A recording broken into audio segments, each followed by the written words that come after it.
irmãos, nós estamos aqui para mais uma gravação da videoaula da lição dos adultos da CPAD. Estou aqui com o nosso irmão Diácono Diego, a paz do Senhor.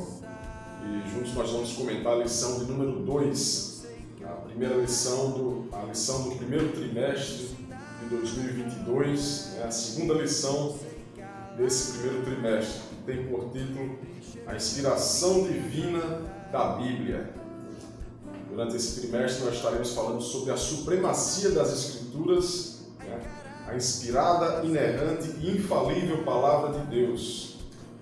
Nós já podemos ver na primeira lição, o comentário que aqui também foi feito, sobre a primeira lição que fala sobre a autoridade da Bíblia. Desta feita estaremos falando sobre a inspiração divina da Bíblia. O texto áureo, lembrando que nós estamos falando aqui da Igreja Assembleia de Deus, Parnamirim, Congregação de Boa Esperança, Setor 2, sobre a coordenação do pastor James Costa. E se você ainda não é um inscrito no canal, se inscreve, clica aí em se inscrever, ativa o sininho para poder receber aí em primeira mão as gravações, tudo que for postado aqui no canal EBD em Estudo. Dando início agora realmente à lição número 2, que tem por título A Inspiração Divina da Bíblia. O texto áureo está escrito lá em 2 Timóteo, no capítulo 3, versículo 16, que diz: Toda a Escritura divinamente inspirada é proveitosa para ensinar, para redarguir, para corrigir, para instruir em justiça. E a verdade prática vai dizer que a inspiração da Bíblia Sagrada é divina, verbal e plenária. Portanto, a Bíblia toda nos ensina, corrige e instrui. O texto bíblico nós vamos ver que está lá em 2 Timóteo, capítulo 3, do 14 ao 17, e em 2 Pedro, capítulo 1, do 19 ao 21. Você que é professor, faça essa leitura com os alunos em sala de aula na escola bíblica.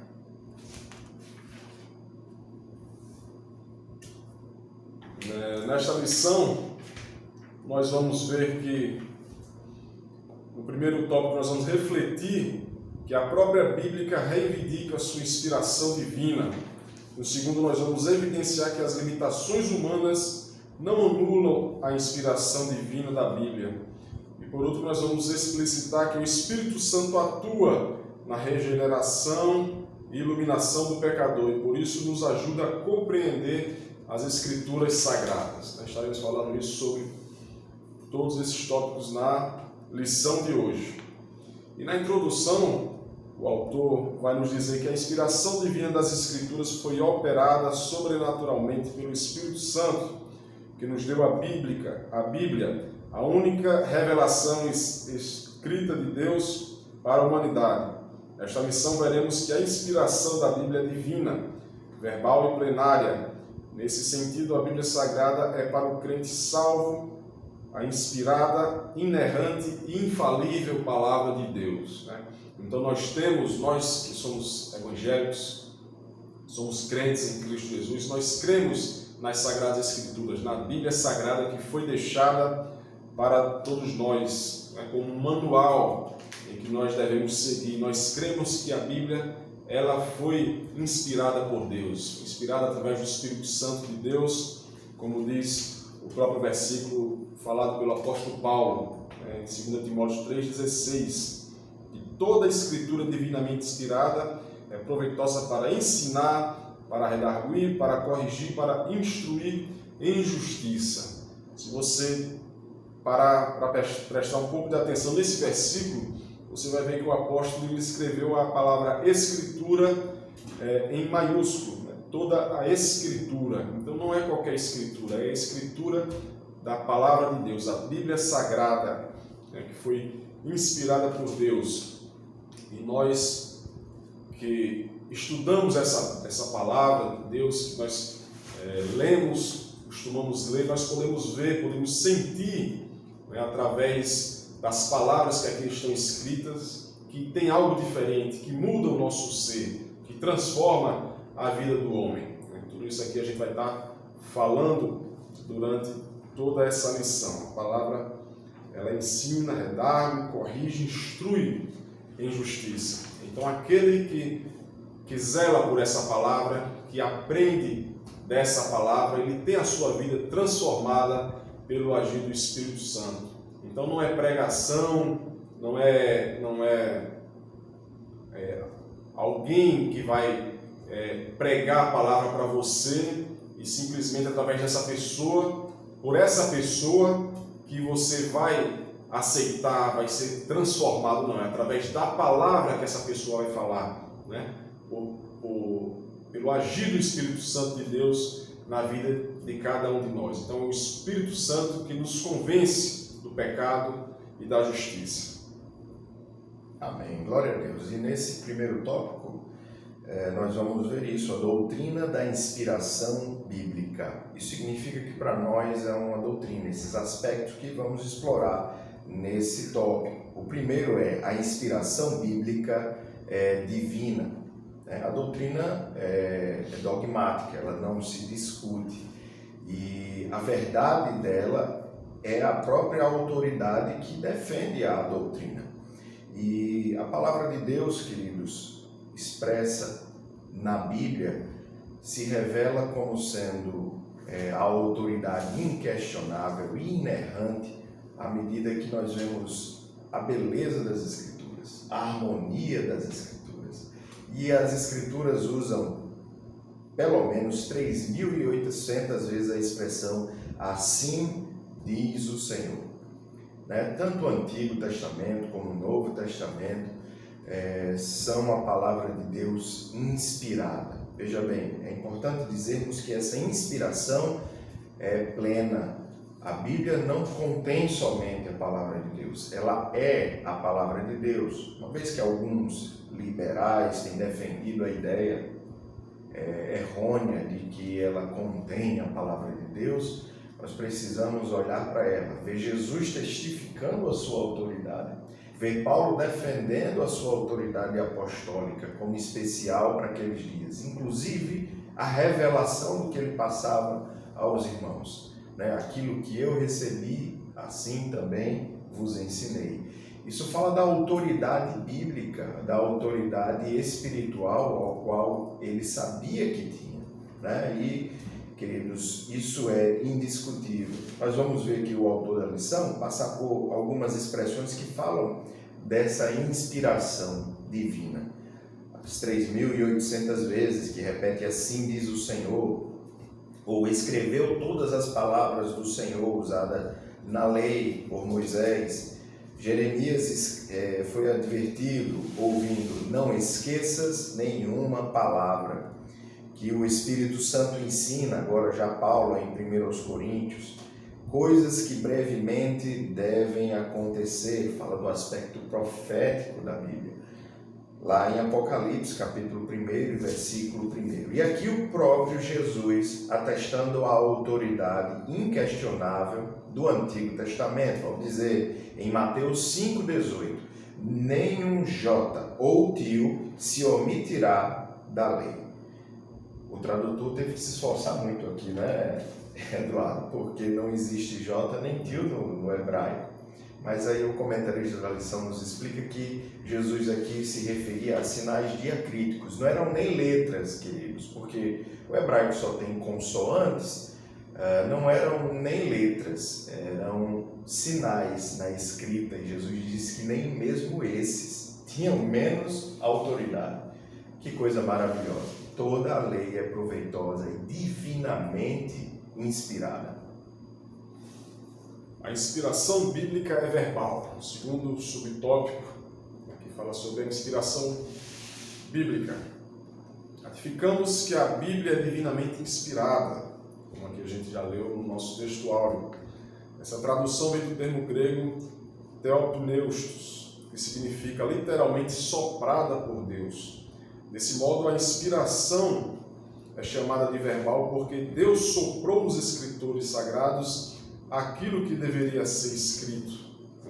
A gente vê várias referências que nos falam sobre isso lá em Apocalipse, capítulo 19, versículo 9, vai dizer, e disse-me, escreve: bem-aventurados aqueles que são chamados à ceia das bodas do Cordeiro.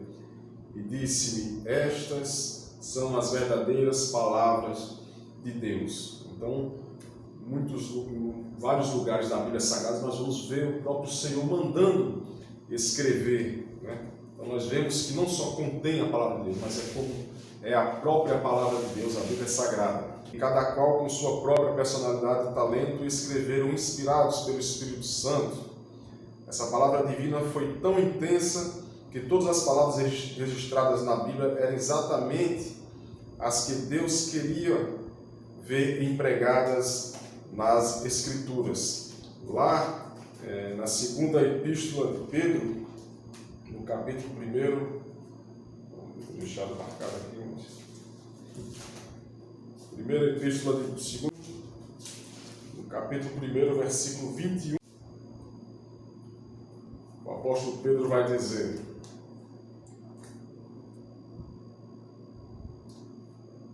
segunda Pedro, capítulo 1, versículo 21.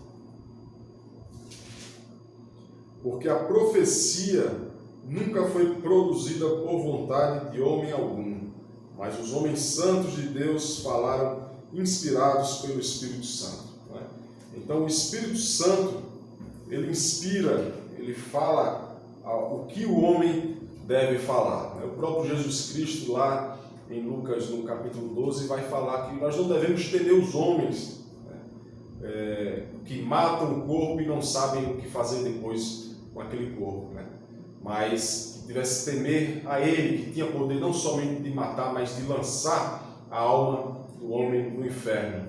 E nós vamos ver no próprio capítulo 12 que nós não devemos temer sobre o que for falar na frente das pessoas, né? Porque o Espírito Santo de Deus vai ensinar, vai orientar o que deve ser falado. Então, não somente na escrita, mas também na fala, nós vemos o agir do Espírito Santo, né? Dando assim a inspiração bíblica verbalmente, tanto na escrita quanto na fala. Exatamente. E aqui no terceiro ponto desse primeiro tópico nós vamos ver: a inspiração bíblica é plenária. Isso quer dizer, queridos, que ela não é parcial somente, ela é integral, né? Isso quer dizer que completamente inspirada. Isso quer dizer que porções não somente, mas completamente, queridos, de Gênesis a Apocalipse, a palavra de Deus foi divinamente inspirada. Nós cremos assim, e nós enfatizamos isso. Eu acho que nos 3 tópicos aqui nós repetimos, e o comentarista repete aqui mais uma vez a defender a integralidade da inspiração divina. Ele repete: a Bíblia não somente contém a palavra de Deus, e nós repetimos enfaticamente, ela é a palavra de Deus. É importante que se diga isso porque um importante teólogo de um século passado, muito conhecido, saiu com essa frase, dizendo que era importante ler a Bíblia à luz da verdade de que ela contém a palavra de Deus, e não é. Nós refutamos, queridos, essa verdade, ou essa expressão. Não é verdade. Jesus disse, como nós já lemos aqui, que nenhum jota ou tio da lei pode ser menosprezado. Isso fala da integralidade, e aqui o autor chama da inspiração plenária, ou seja, plena, perfeita, sem ruídos, inclusive.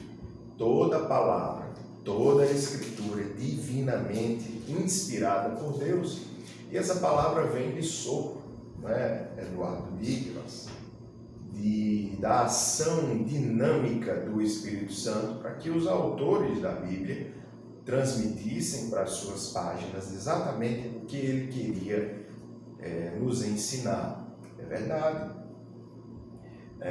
que existem diversos estilos literários. Você consegue perceber, embora depois de uma tradução ainda é possível perceber que nos Salmos você tem um estilo literário, você tem um estilo literário de Jeremias, muito particular, de Isaías, Mas, queridos, toda a Escritura, por sua integralidade e por ter um único autor espiritual, que é o Espírito Santo de Deus, expressa uma harmonia de forma integral, do começo ao fim das Escrituras. Então, assim, o comentarista da lição enfatiza, e você, professor, você, aluno da Escola Bíblica Dominical, não pode abrir mão dessa premissa indispensável. A palavra de Deus é plena, inerrante e totalmente inspirada por Deus.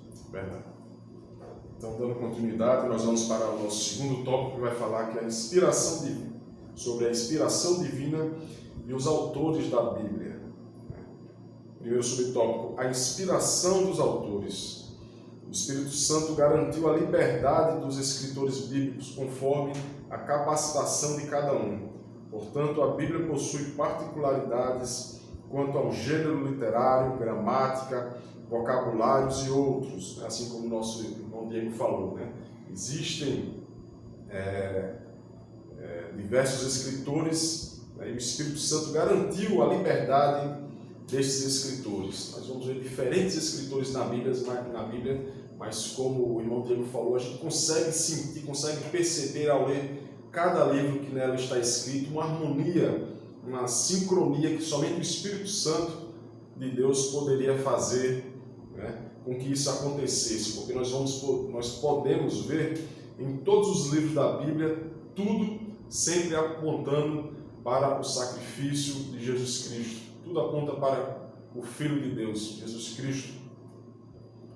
E essa harmonia somente o Espírito Santo, né, que é o inspirador de todos os escritores da Bíblia Sagrada, dos 66 livros que contém na Palavra de Deus, na Bíblia Sagrada, somente o Espírito Santo para fazer com que essa harmonia pudesse acontecer entre cada livro.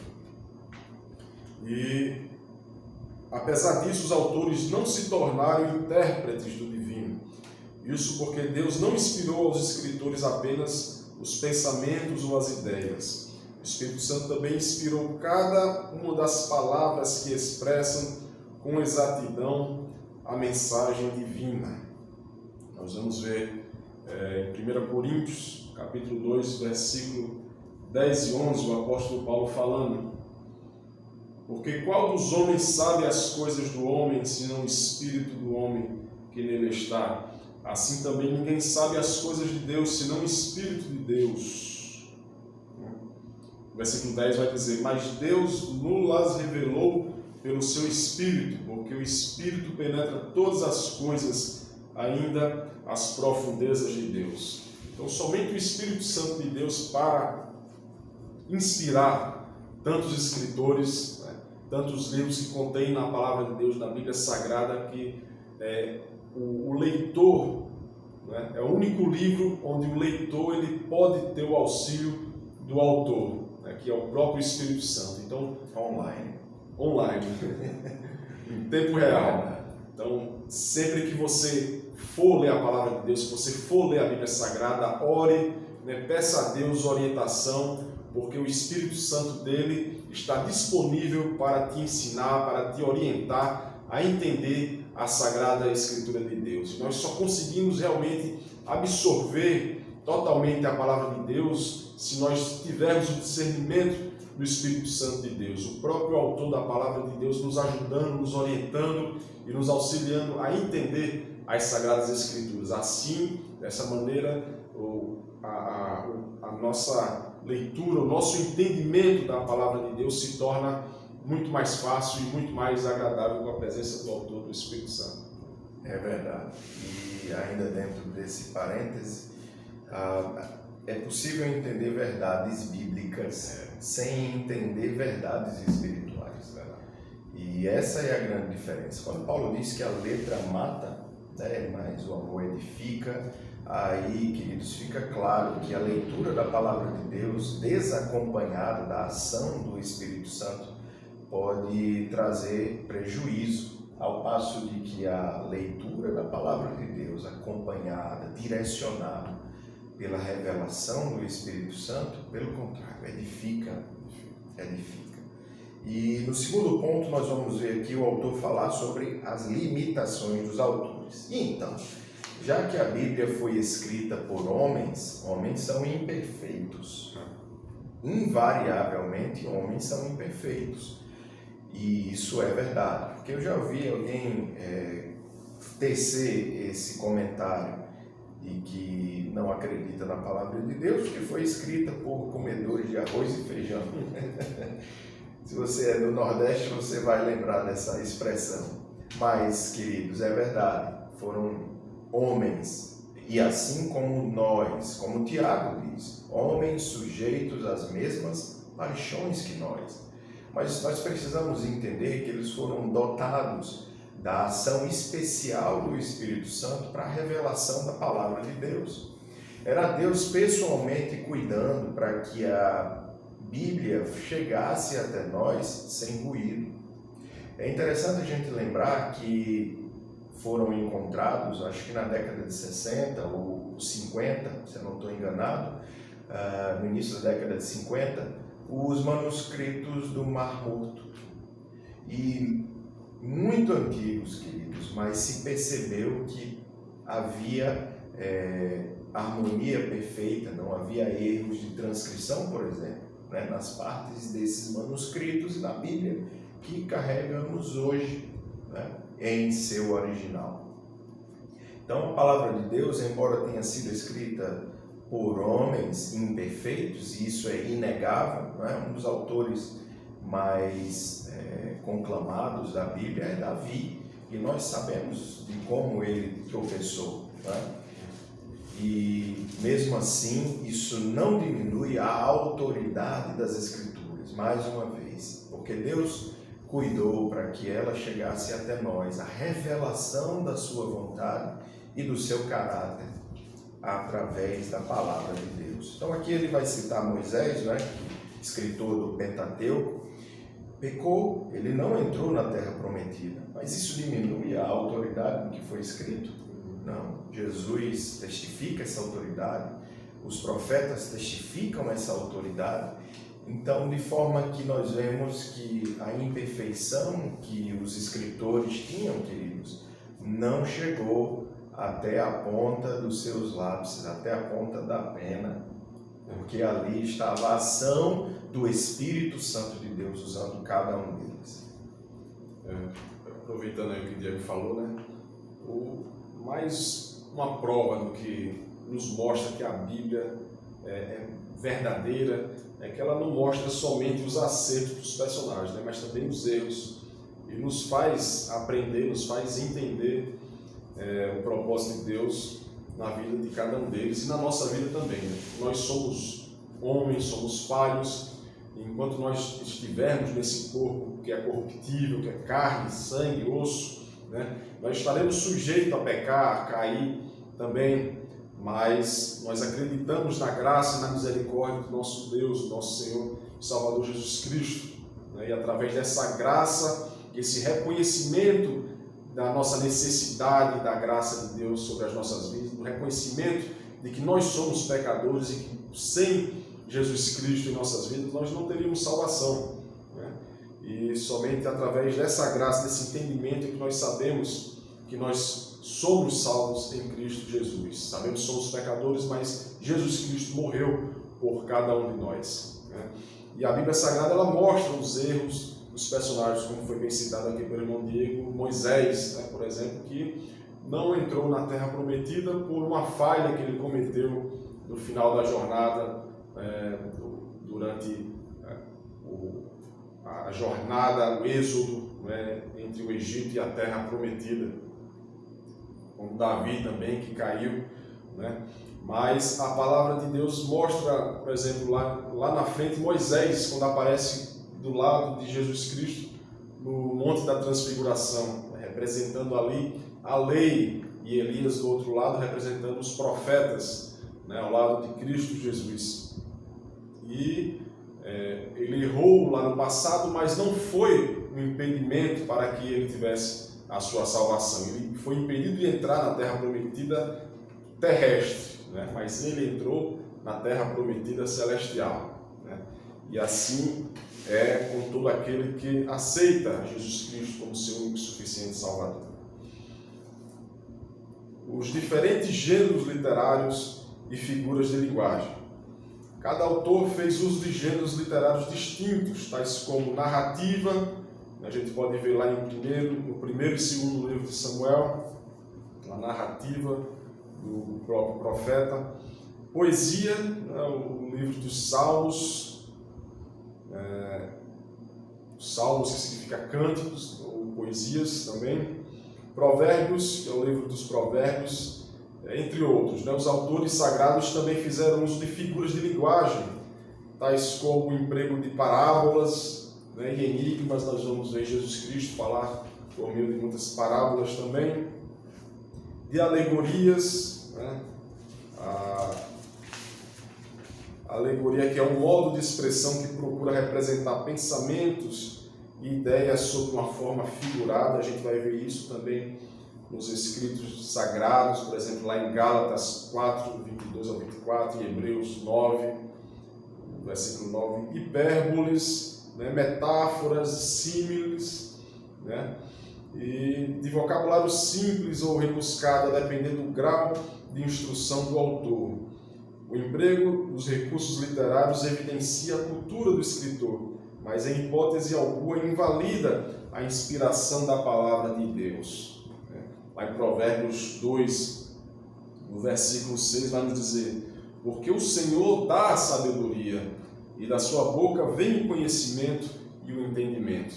Então a gente vai ver, como já falamos aqui, diversos autores, uns mais instruídos, outros menos instruídos. Uns usam um vocabulário mais rebuscado, outros usam um vocabulário mais formal, mas em todos os escritores nós podemos ver o agir do Espírito Santo.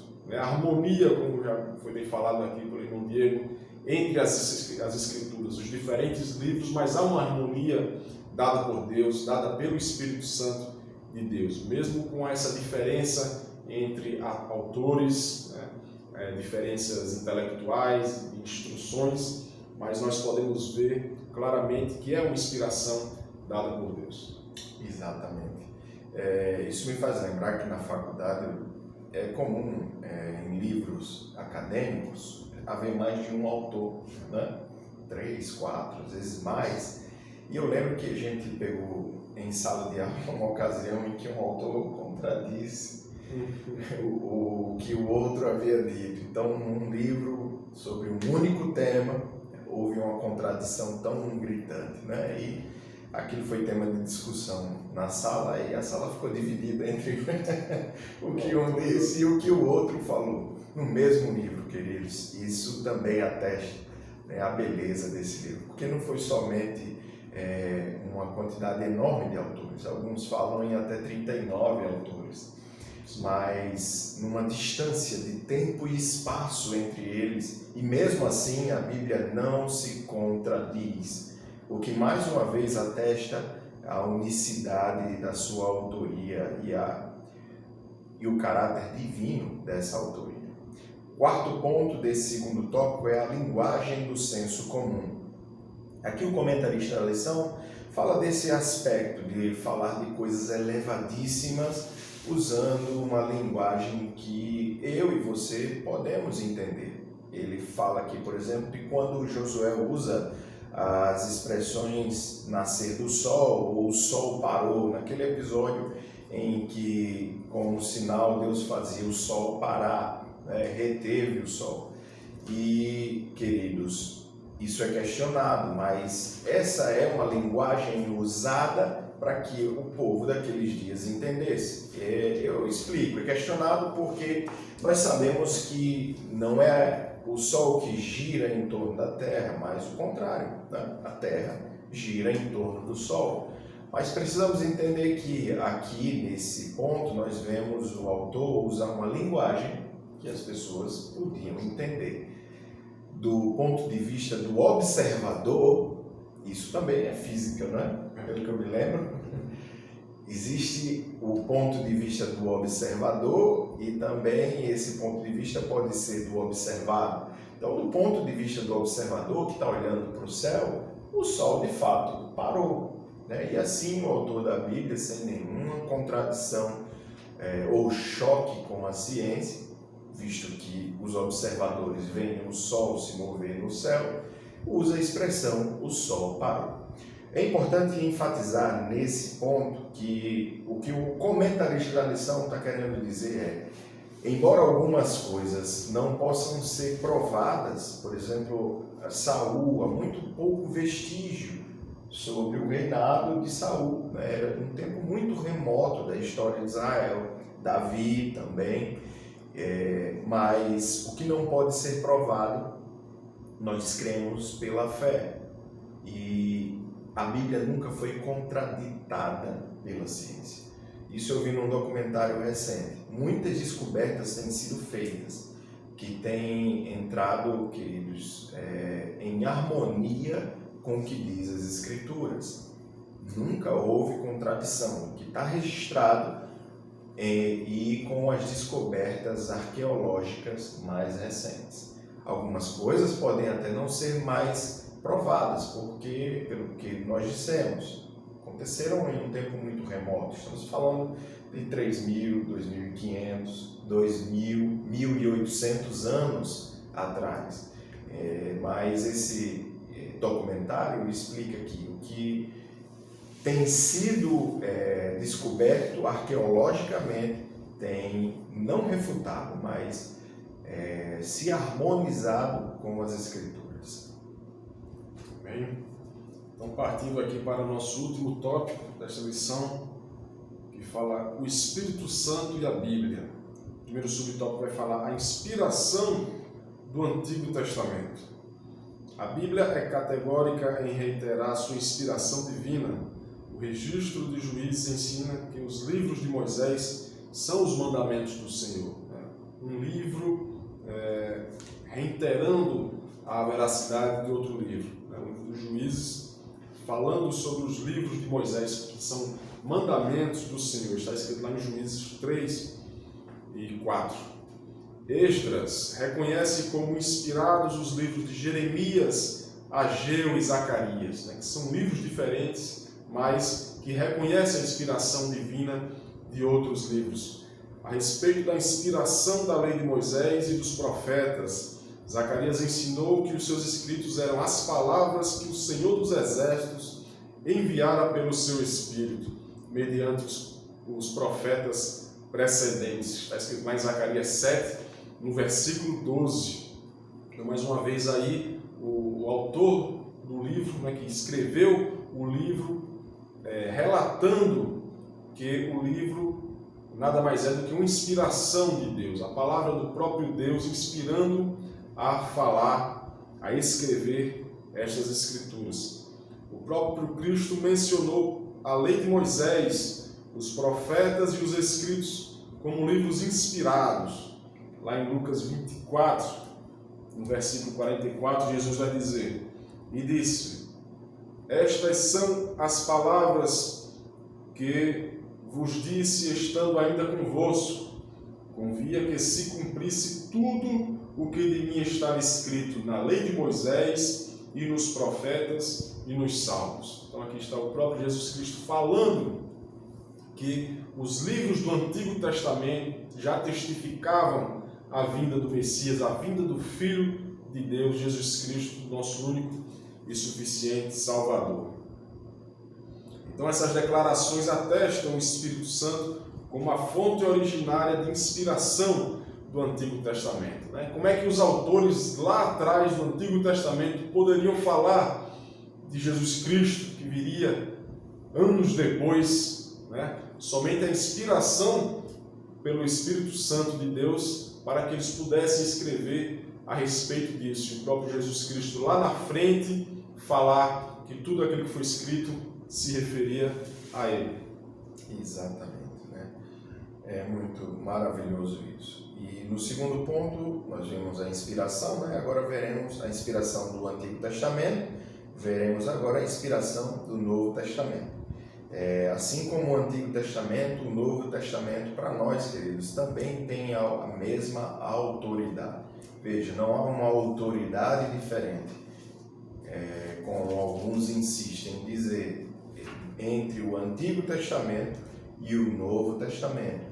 Nós cremos na mesma autoridade, porque o Antigo Testamento anunciou as coisas que haveriam de acontecer: o derramamento do Espírito sobre todo o povo, a vinda do Messias, a revelação de um Novo Testamento.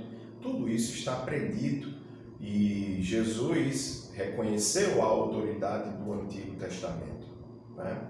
E nós cremos na autoridade igualitária entre o Antigo e o Novo Testamento. O autor da lição diz o seguinte: o Novo Testamento possui dois pressupostos básicos de sua inspiração: a promessa de Cristo de enviar o Espírito Santo para guiar os discípulos e os escritos bíblicos que vindicam esse cumprimento. É interessante acrescentar que Paulo fala sobre Timóteo dizendo que ele era instruído nas Escrituras. Mas, irmãos, é preciso lembrar aqui que ainda não tinha João, Marcos, Lucas, Mateus, Atos. Então Paulo está falando do Antigo Testamento, em como Timóteo era bem instruído nele e como ele era proveitoso para salvar a Timóteo e aqueles a quem ele falasse dessas coisas. Que coisa maravilhosa, não é?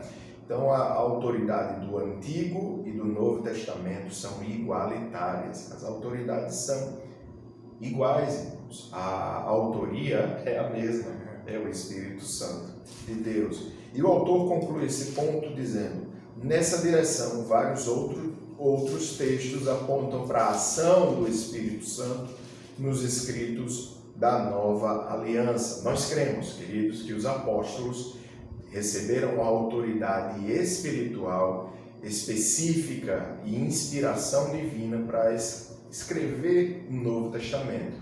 O ministério apostólico desses homens não se repete, não se repetiria mais.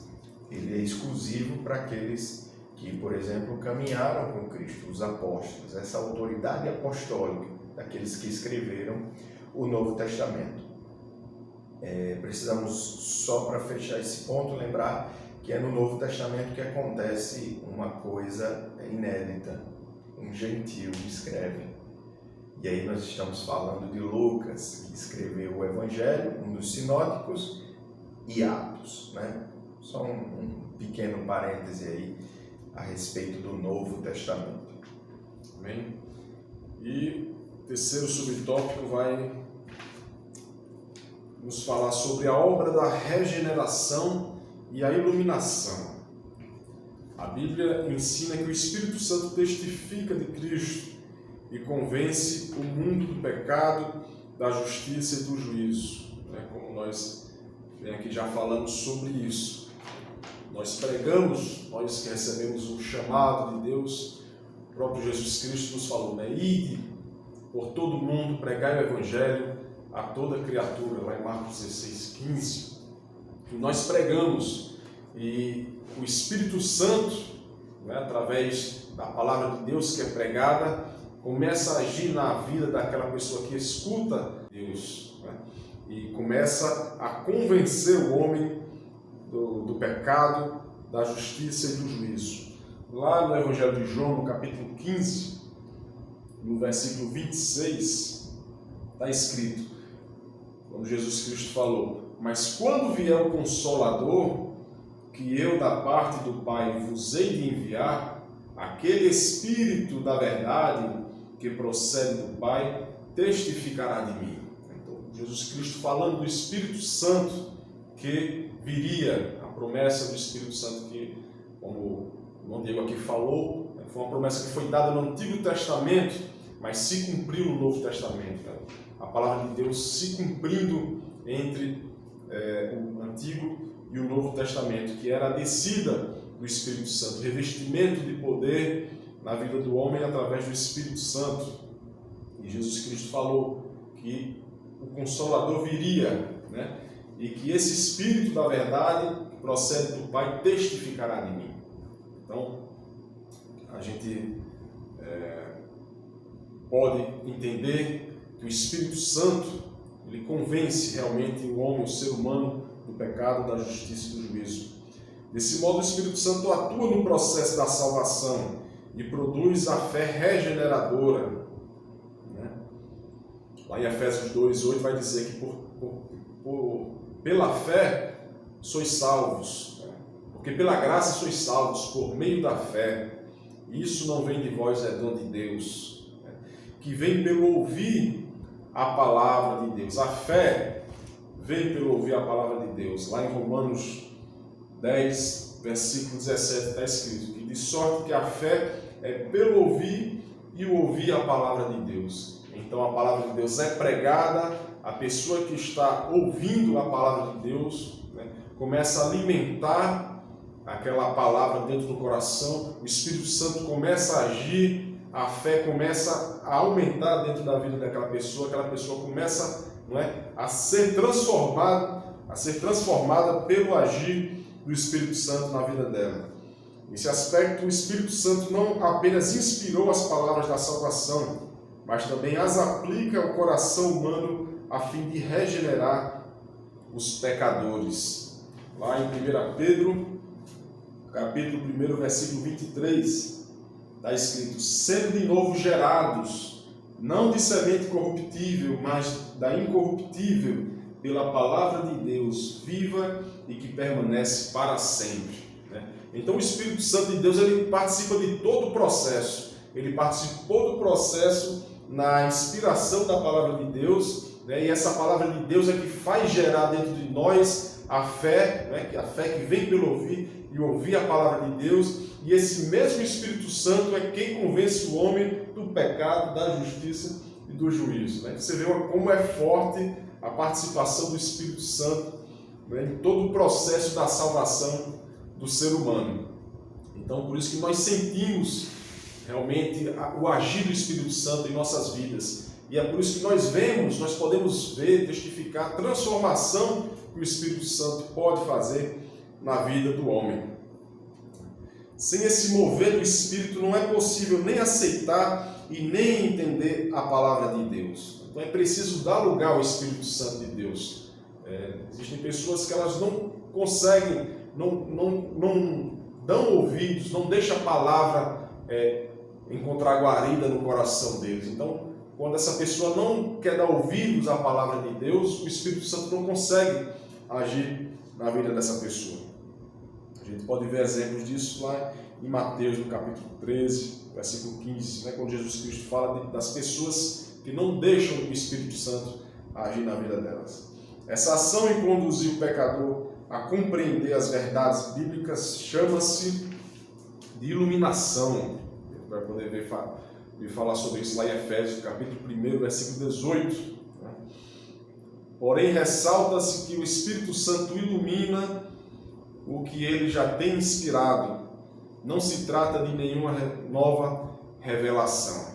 Então, tudo que já que nos foi revelado está escrito na palavra de Deus. Não é nada não é nada novo, não é algo que foge às Sagradas Escrituras. O que o Espírito Santo precisava inspirar autores para escrever, para nos deixar de manual para a nossa vida aqui na terra, está escrito. A palavra de Deus foi escrita, foi inspirada pelo Espírito Santo. E o salmista vai nos dizer, né, lá no Salmo 119, versículo 115, né, lâmpada para os meus pés é a tua palavra, né, que ilumina o caminho, e luz para os meus caminhos. Então essa palavra é que nos faz compreender, que nos faz entender o verdadeiro caminho, qual é o caminho que nós devemos seguir. O Espírito Santo, ele faz toda essa participação, desde a nossa iluminação, ao entender as Escrituras Sagradas, até a transformação, ao convencimento da nossa vida, ao convencimento do pecado, da nossa necessidade do Espírito Santo, de Jesus Cristo em nossas vidas. Amém. Glória a Deus. E assim nós chegamos à conclusão dessa lição, queridos, que foi muito importante para colocar as coisas nos seus devidos lugares. A palavra de Deus é inerrante, ela é plena, ela é perfeita, porque foi o próprio Deus quem cuidou para que isso acontecesse. Ora, se nós sabemos que Ele gostaria que essa carta chegasse até nós, o Deus que criou os céus e a terra, os planetas, as estrelas, colocou todos em harmonia perfeita no universo. Não teria, queridos, as condições para nos proporcionar a integralidade perfeita da sua palavra? É claro que sim, nós cremos nisso. Como o autor da lição conclui dizendo, faz parte da nossa declaração de fé e não podemos abrir mão, mas refutar ensinos que falam sobre a insuficiência da palavra de Deus. Ora, insuficiente é quem fala essas coisas. A palavra de Deus não é insuficiente, ela é suficiente, não só suficiente, mas ela é perfeita. Toda a Escritura divinamente inspirada é proveitosa, queridos, para ensinar, para redarguir, para instruir em justiça. Nós cremos assim. E aos que andam anunciando que ela precisa ser revista, nós dizemos que ela só precisa ser ensinada sob a direção do Espírito Santo. E como Paulo falou, qualquer um que anuncie um evangelho diferente desse que nós temos anunciado, que seja como se fosse anátema. Ou seja, queridos, esses movimentos que têm atacado a integralidade, a perfeição, a inerrância da palavra de Deus, nada mais é do que a Bíblia revelando mais uma vez a sua verdade. Quando ela revela que virão falsos profetas, é só isso que nós temos diante dos nossos olhos. E mais uma vez a Bíblia permanece perfeita e intacta na sua integralidade. Amém? Amém. É à toa que é o livro mais vendido em todo o mundo, né? Bíblia Sagrada de Deus. Amém? Deus abençoe a todos vocês e continue nos seguindo, compartilhando esse vídeo e assistindo ao nosso canal. Deus abençoe a todos. A paz do Senhor. Paz do Senhor.